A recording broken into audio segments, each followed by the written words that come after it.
oui, ce matin, je poursuis cette série d'études que j'ai commencée il y a quelque temps, au mois de septembre. C'est une série pour cet automne que j'ai intitulée « 5 paroles certaines ». Donc, 5 paroles sûres et dignes de confiance, des paroles que nous retrouvons dans le Nouveau Testament et qui nous sont présentées comme étant vraies, fiables et certaines. Donc, des phrases, des vérités, des convictions profondes, personnelles, communautaires à accueillir avec foi, des paroles de vérité que l'Église tient pour vraies depuis ses tout débuts. Alors, la dernière fois, nous avons regardé un passage dans la première épître de Paul à Timothée. Aujourd'hui, j'aimerais vous emmener dans l'épître de Paul à Tite. Donc, épître de Paul à Tite, chapitre 3. Et j'aimerais lire avec vous les versets 1 à 8.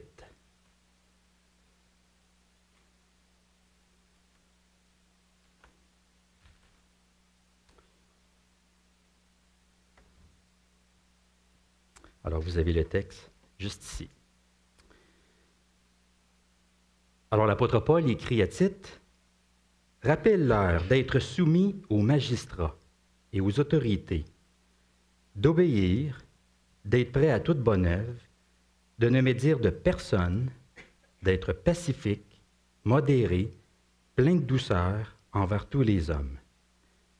Car nous aussi, nous étions autrefois insensés, désobéissants, égarés, asservis à toute espèce de convoitise et de volupté, vivant dans la méchanceté et dans l'envie, dignes d'être haïs et nous haïssant les uns les autres. Mais, lorsque la bonté de Dieu, notre Sauveur, et son amour pour les hommes ont été manifestés, il nous a sauvés, non à cause des œuvres de justice que nous aurions faites, mais selon sa miséricorde, par le bain de la régénération et le renouvellement du Saint-Esprit. Il a répandu sur nous avec abondance par Jésus-Christ, notre Sauveur, afin que, justifiés par sa grâce, nous devenions héritiers dans l'espérance de la vie éternelle. Cette parole est certaine, et je veux que tu affirmes ces choses, afin que ceux qui ont cru en Dieu s'appliquent à pratiquer de bonnes œuvres. Voilà ce qui est bon et utile aux hommes. Seigneur notre Dieu, nous nous plaçons devant toi ce matin, toi qui es présent parmi nous, dont la gloire remplit la terre et ton Église. Seigneur, nous te demandons que tu puisses parler à nos cœurs ce matin, que ces grandes vérités de la foi puissent descendre en nous, qu'elles puissent nous habiter et qu'elles puissent aussi orienter notre vie, notre manière de vivre, notre conduite, dans l'Église et aussi dans la société. Pour ta plus grande gloire, nous te prions, dans le nom de Jésus. Amen.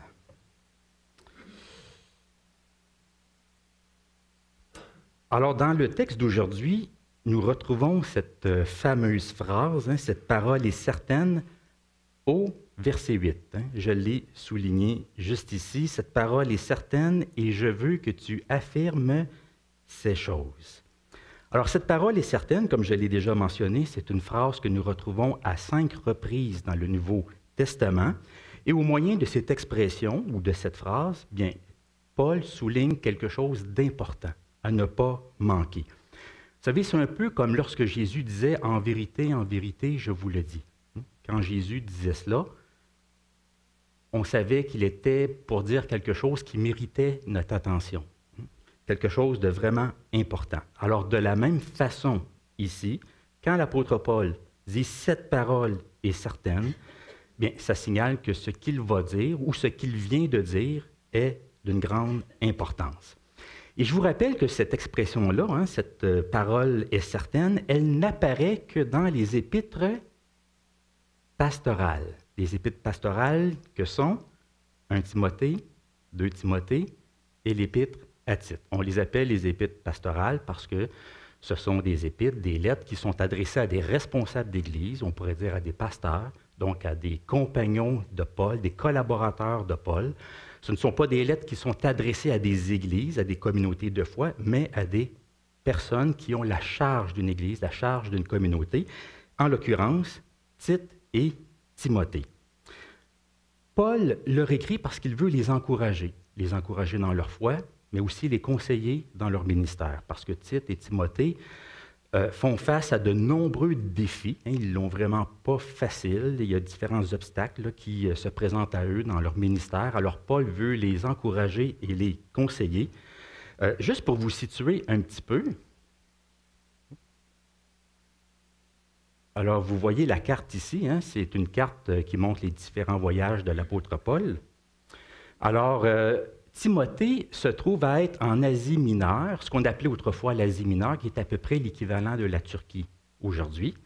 Et Timothée exerçait son ministère dans la ville d'Éphèse, juste ici.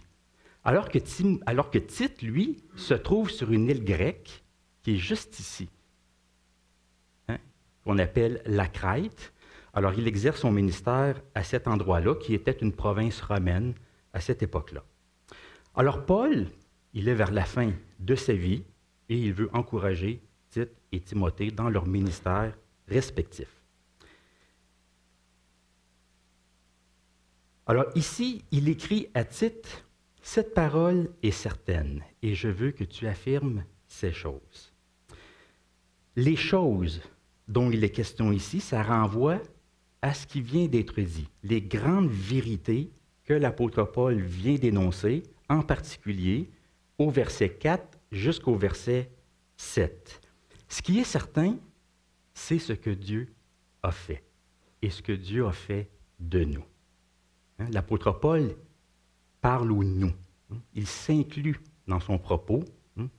Il s'exprime au nous en parlant des chrétiens, mais aussi de lui-même. Et je suis sûr que nous aussi, nous pouvons nous inclure dans ce groupe-là. Alors, il dit que Dieu nous a sauvés. Dieu nous a sauvés. Nous sommes sauvés par la miséricorde de Dieu. Nous sommes régénérés, renouvelés par le Saint-Esprit qui agit en nous. Nous sommes justifiés par la grâce de Dieu et nous sommes aussi des héritiers de la vie éternelle. Alors, Paul décrit ici ce que Dieu a fait. Et ce que Dieu a fait de nous par sa grâce et sa miséricorde. Et il demande à Tite d'affirmer ces choses-là, c'est-à-dire d'insister sur ces grandes vérités, hein, de mettre l'accent sur cet aspect, de mettre l'accent sur l'Évangile qu'il vient de décrire en peu de mots, hein, de souligner ces grandes vérités-là avec force. Et Paul s'exprime ici, on voit la parole, elle est au singulier. Hein. Cette parole est certaine et en même temps, je veux que tu affirmes ces choses qui sont au pluriel. Ces choses renvoient à ce qui a été dit. Hein. Il y a plusieurs éléments, plusieurs vérités qu'on retrouve dans ces versets-là, mais en même temps, l'apôtre Paul aborde tout ça comme étant un tout. Hein. Tout ça, c'est un ensemble. Ce n'est pas un ensemble, ce n'est pas plusieurs vérités disparates, déconnectées les unes des autres. Ça forme un tout. Hein. Il demande à Timothée d'insister sur ces grandes vérités-là, et tout ça, hein, c'est une parole certaine. Alors, je relis les versets 4 à 7, parce que nous allons particulièrement insister justement sur ces paroles-là ce matin. « Mais lorsque la bonté de Dieu, notre Sauveur et son amour pour les hommes ont été manifestés, il nous a sauvés, non à cause des œuvres de justice que nous aurions faites, mais selon sa miséricorde, par le bain, de la régénération et le renouvellement du Saint-Esprit.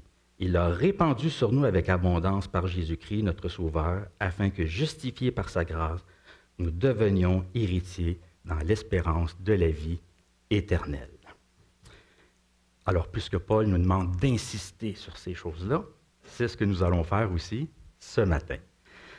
Ce que nous avons ici, dans les versets 4 à 7, c'est à la fois un condensé théologique et une justification théologique. Un condensé théologique dans le sens que ce que nous avons, c'est une présentation de l'Évangile sous une forme abrégée.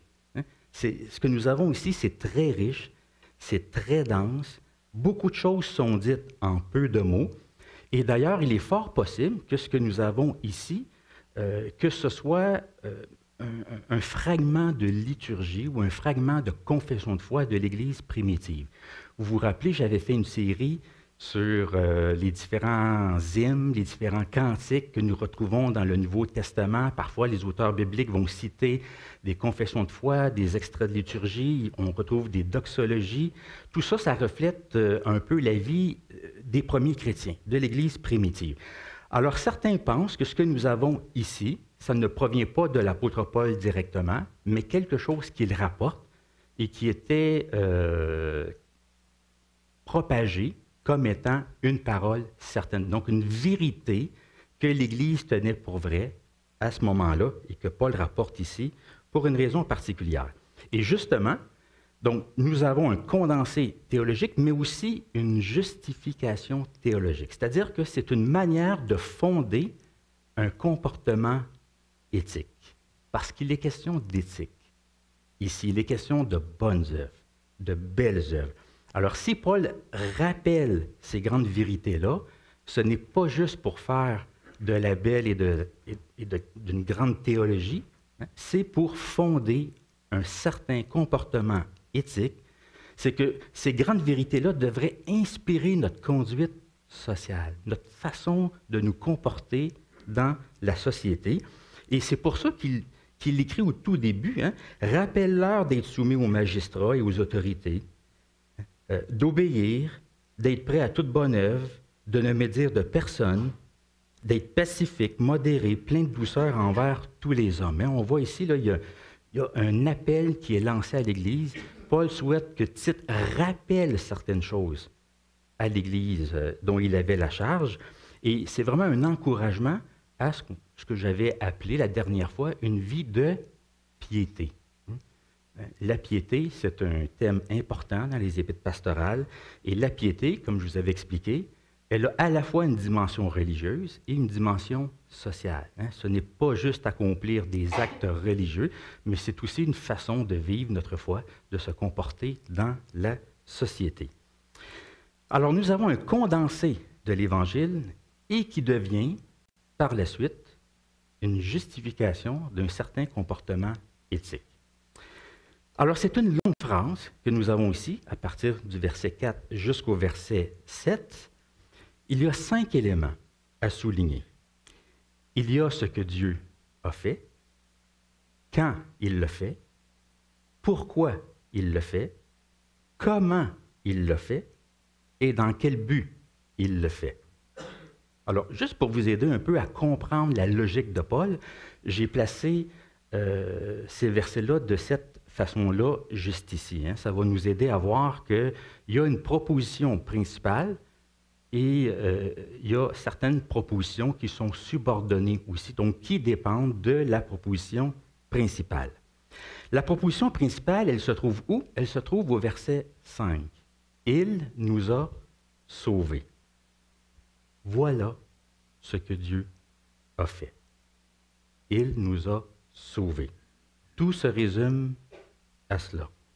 Une simple phrase, une toute petite phrase, mais qui résume ce que Dieu a fait. Il nous a sauvés. Nous le savons, la Bible utilise beaucoup le langage du salut pour décrire l'œuvre de Dieu.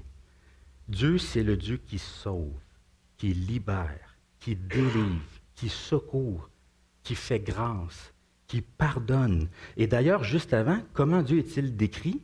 Mais lorsque la bonté de Dieu, notre Sauveur. Dieu est le Sauveur. Et le salut, c'est une notion très riche dans les Écritures parce que ça évoque beaucoup de choses. Le salut, ça parle de liberté, de pardon, de réconciliation, de guérison, de communion, de vie éternelle. C'est que le salut, c'est Dieu qui intervient, qui fait quelque chose pour sortir l'être humain du pétrin dans lequel il s'est placé. L'Évangile, ce n'est pas ce que nous faisons pour Dieu. C'est ce que Dieu a fait pour nous parce que nous étions dans le pétrin.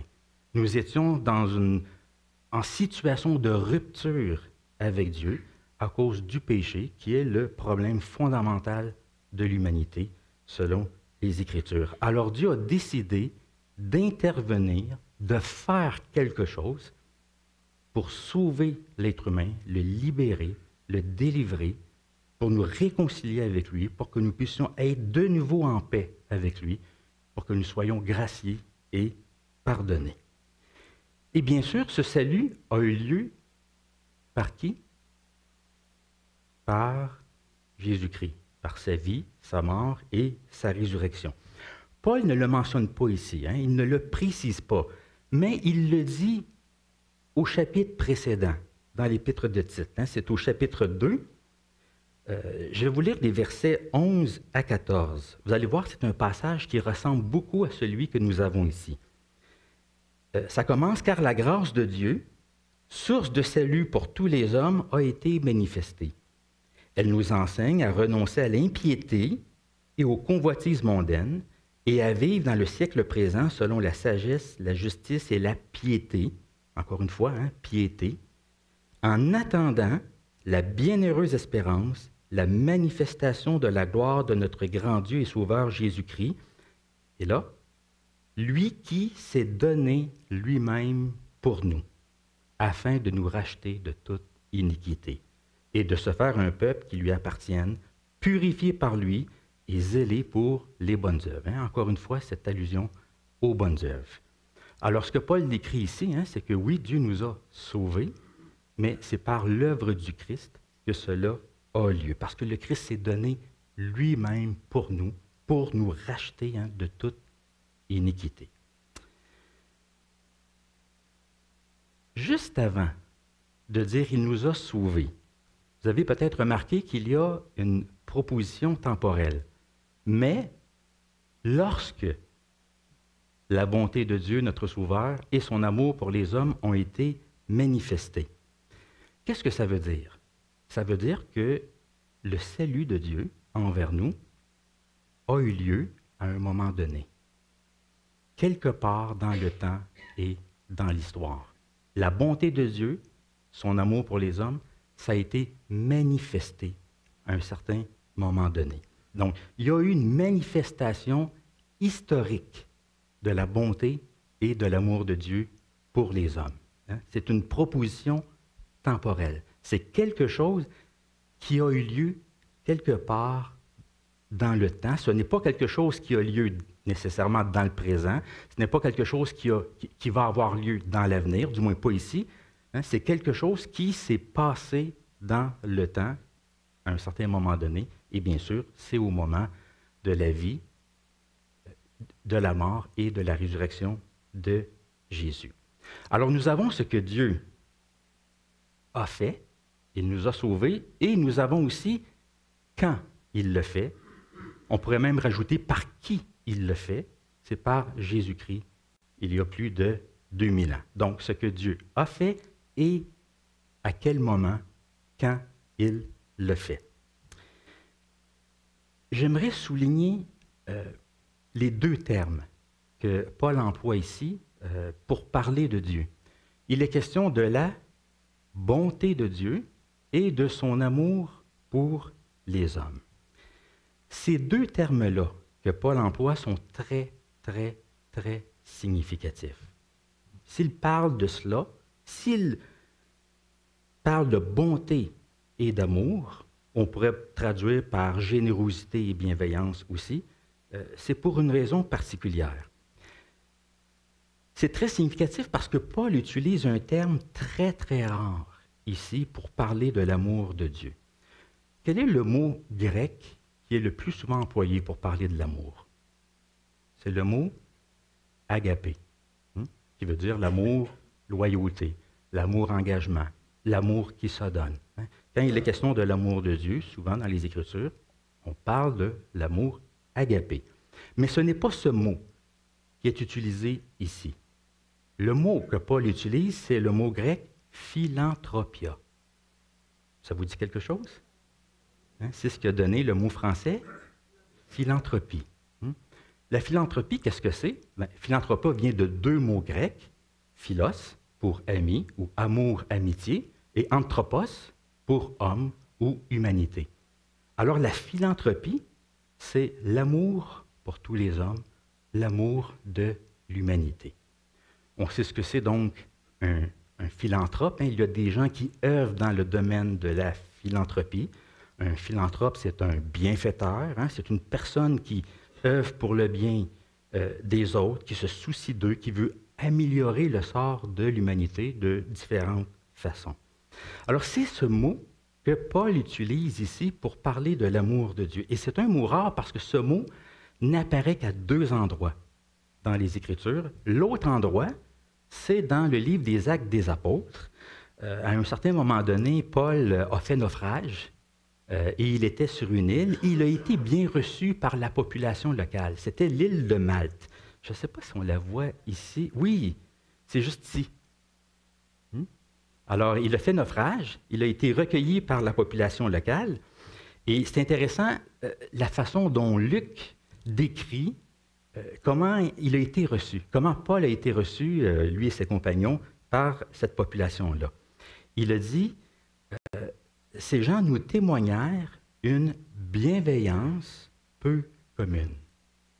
Ces gens nous témoignèrent une bienveillance, philanthropia, peu commune. J'aime beaucoup cette traduction-là. Philanthropia traduit par bienveillance. Amour, c'est très général. Il y a différents termes pour parler de l'amour, mais on pourrait traduire ce mot-là par bienveillance. Alors, vous vous posez la question à savoir si Dieu œuvre dans le domaine de la philanthropie. Bien, vous avez la réponse ici. Dieu, c'est le plus grand philanthrope de tout l'univers, de toute l'histoire humaine. Mais ce n'est pas tout. Ce qu'il y a d'intéressant aussi, c'est que le mot philanthropia, ici, est jumelé au mot bonté. Ce sont les 2 termes que Paul utilise ici, et ce n'est pas sans raison. C'est qu'à cette époque-là, dans des écrits juifs de la diaspora, qui parlaient le grec, dans des écrits grecs, ces 2 termes-là, bonté et bienveillance, décrivaient l'idéal de ce qu'on attendait d'un dirigeant humain, d'un roi et d'un empereur. C'était les 2 qualités, les 2 vertus les plus importantes qu'on attendait de quelqu'un qui dirige une population, qui gouverne sur un peuple. C'était l'idéal. Bien sûr, il y a toujours un écart entre l'idéal et la réalité. Il y a souvent un décalage et parfois un très, très, très, très, très grand décalage entre la réalité et ce que nous observons réellement. Mais quand même, il y avait cet idéal-là. Ça donnait une direction, une orientation. On ne voulait pas de dictateurs, de despotes, de gens narcissiques, de gens égocentriques. Vous savez, des gens qui ne pensent qu'à eux-mêmes, qu'à leur pouvoir, qu'à leurs intérêts. Alors, on utilisait ces 2 termes-là ensemble pour décrire un exercice du pouvoir qui est orienté vers le bien-être et le bonheur de la population, et non pas gouverner simplement que pour nos intérêts personnels. Alors, qu'est-ce que ça dit de Dieu ici? Paul nous dit que Dieu est bon et bienveillant envers l'humanité. C'est le roi idéal, c'est le dirigeant modèle, c'est le souverain par excellence. Et il l'a montré. Il l'a montré par Jésus-Christ, dans le temps et dans l'histoire. Donc, bonté et bienveillance de Dieu manifestée en Jésus-Christ.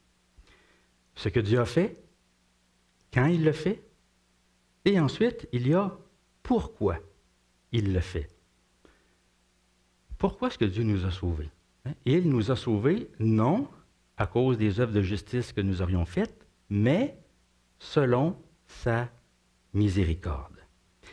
J'aime bien ici la traduction de la Bible de Jérusalem. Il est question que Dieu a été poussé par sa seule miséricorde. Autrement dit, c'est la miséricorde de Dieu qui l'a poussé, qui l'a amené à faire quelque chose.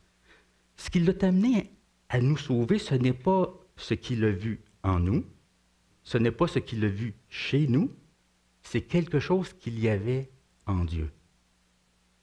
C'est la tendresse de Dieu. C'est à cause de ses entrailles de miséricorde. Parce que Dieu voit la condition humaine. Il voit ce que l'homme est devenu à cause de son péché. Et quand Dieu voit cela, il en est profondément atteint. Il est comme remué par en dedans. Parce que la miséricorde, là, souvent, on parle d'entrailles. C'est quelque chose qui vient nous chercher profondément.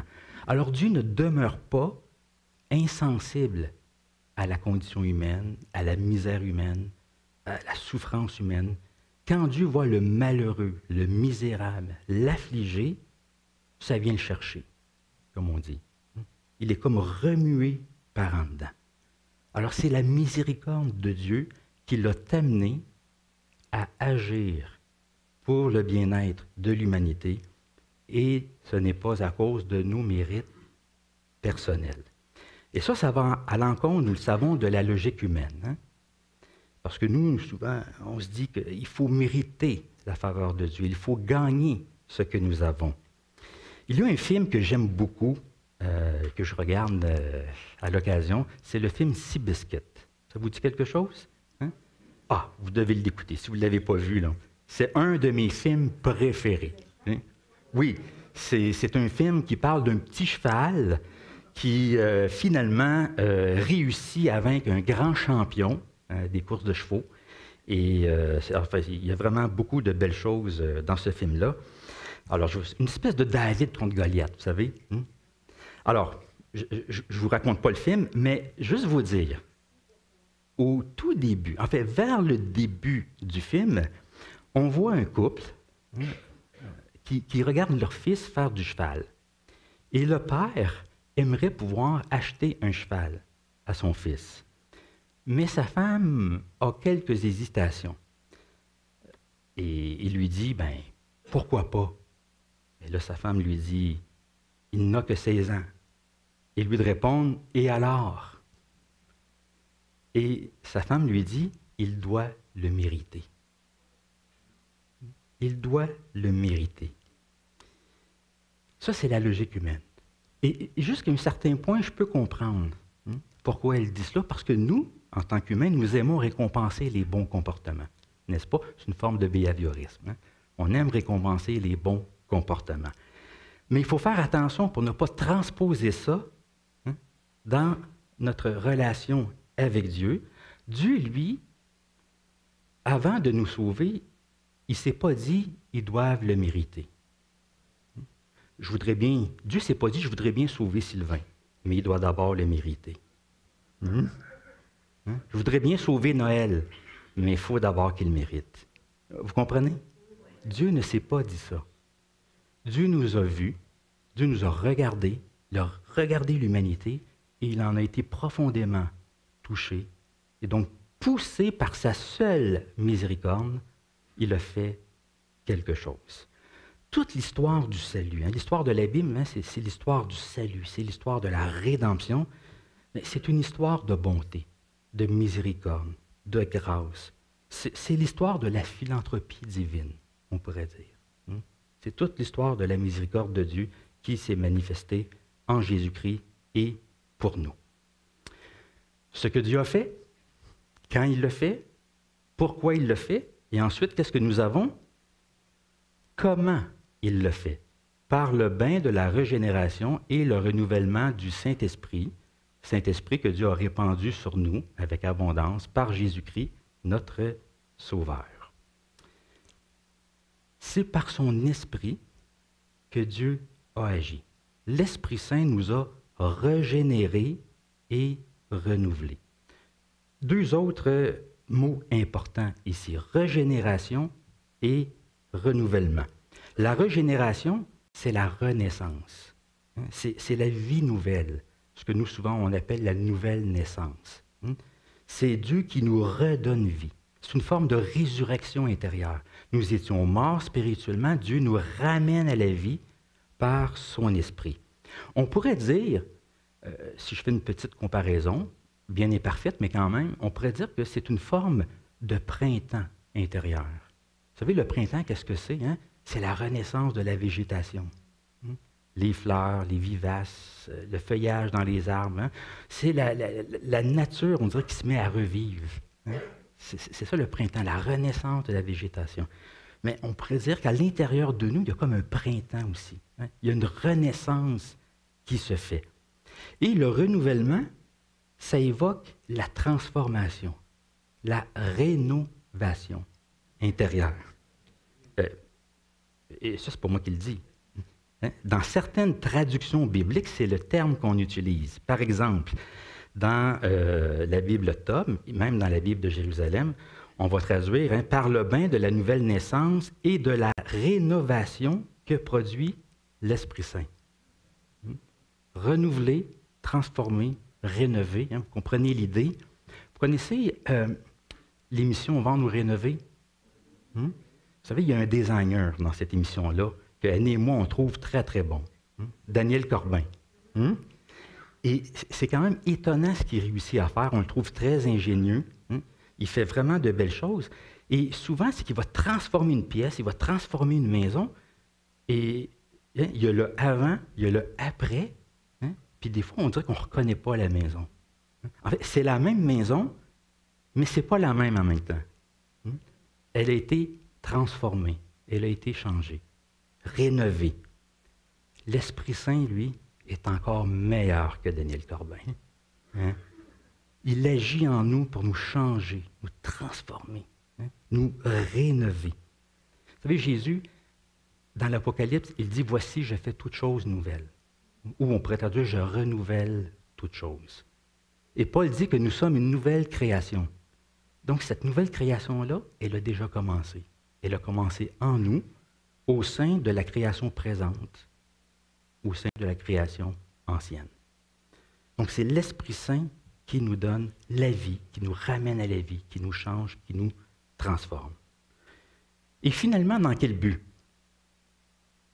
Afin que, justifié par sa grâce, une autre façon de décrire ce que Dieu a fait pour nous, Dieu nous a régénérés, il nous transforme par son esprit, mais il nous a aussi justifiés, afin que nous devenions héritiers dans l'espérance de la vie éternelle.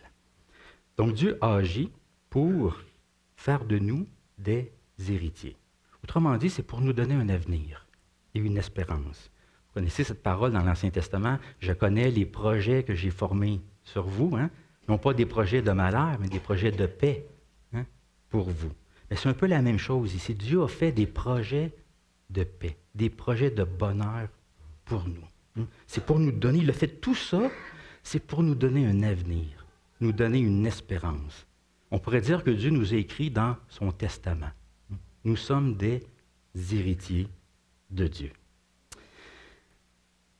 Alors, ce que Dieu a fait, il nous a sauvés. Quand il le fait dans le temps et dans l'histoire par Jésus-Christ, pourquoi il le fait? Parce qu'il a été poussé par sa miséricorde. Comment il le fait? Par l'œuvre de l'Esprit en nous. Et pourquoi il le fait? Pour nous donner un avenir, faire de nous des héritiers. Voilà ce que Dieu a fait et ce que nous sommes devenus, hein, par la grâce et la miséricorde de Dieu. Et Paul demande à Tite d'insister sur ces choses-là. Hein. C'est une parole certaine et je veux que tu affirmes ces choses-là. Il s'agit ici, là, l'idée, c'est de les affirmer avec force, avec conviction, avec insistance. Encore une fois, j'aime beaucoup la traduction de la Bible de Jérusalem. Ça dit, elle est sur cette parole, et je tiens à ce que sur ce point, tu sois catégorique. Je tiens à ce que sur ce point, tu sois catégorique. La Nouvelle Bible seconde va aussi dans le même sens. Alors, ce sont de grandes vérités à accueillir fermement et à proclamer assurément. Ceci est une parole certaine et je veux que tu insistes sur ces choses-là. Et la raison pour laquelle il faut insister là-dessus, comme je l'ai dit, c'est un condensé théologique, mais qui sert aussi de justification théologique, c'est afin que ceux qui ont cru en Dieu, est-ce que vous croyez ça ici? Afin que ceux qui ont cru en Dieu s'appliquent, il y a cet élément d'intentionnalité ici, hein, il faut y mettre du sien, Ce n'est pas quelque chose qui arrive tout seul, afin que ceux qui s'appliquent, afin que ceux qui ont cru en Dieu s'appliquent à pratiquer de bonnes œuvres. Hein, une autre façon de décrire la vie de piété dont je vous ai parlé. Voilà ce qui est bon et utile aux hommes.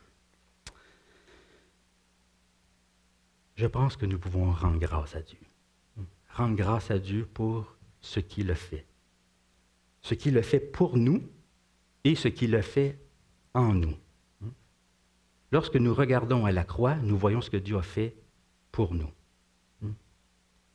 Et ce que Dieu a fait pour nous, c'est devenu une réalité en nous par l'œuvre du Saint-Esprit, par le Saint-Esprit que le Christ vivant a répandu avec abondance sur nous. Alors je pense qu'on pourrait dire comme l'apôtre Paul dans son épître aux Romains, « Grâce soit rendue à Dieu par Jésus-Christ, notre Seigneur. » Amen.